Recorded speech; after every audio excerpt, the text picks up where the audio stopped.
ਅੱਜ ਜਿੱਥੇ ਤੁਸੀਂ ਬੈਠੇ ਹੋ ਨਾ ਗੁਰਦੁਆਰਾ ਸੀਸਗੰਜ ਸਾਹਿਬ, ਇੱਥੇ ਜਦੋਂ ਅੰਦਰ ਆਉਂਦੇ ਹੋ ਨਾ ਕਦਮ ਰੱਖਦੇ ਹੋ, ਡਰ ਡਰ ਕੇ ਕਦਮ ਰੱਖਿਆ, ਕਿਉਂਕਿ ਇਸ ਧਰਤੀ ਤੇ ਧੰਨ ਗੁਰੂ ਤੇਗ ਬਹਾਦਰ ਸਾਹਿਬ ਜੀ ਦੀ ਸ਼ਹਾਦਤ ਹੋਈ ਹੈ।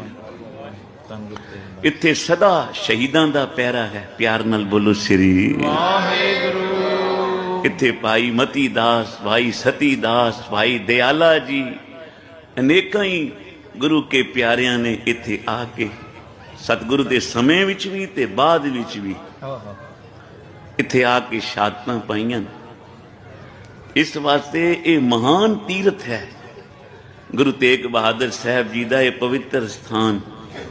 ਸੱਚ ਜਾਣਨਾ, ਸ਼ਰਧਾ ਭਾਵਨਾ ਮਨ ਕਰਕੇ ਜਿਹੜਾ ਇੱਥੇ ਇੱਕ ਵਾਰੀ ਵੀ ਗੁਰੂ ਤੇਗ ਬਹਾਦਰ ਨੂੰ ਨਤਮਸਤਕ ਹੋ ਕੇ ਨਿਮਰਤਾ ਨਾਲ ਜਾਏਗਾ, ਝੋਲੀਆਂ ਭਰ ਕੇ ਕਰ ਜਾਏਗਾ।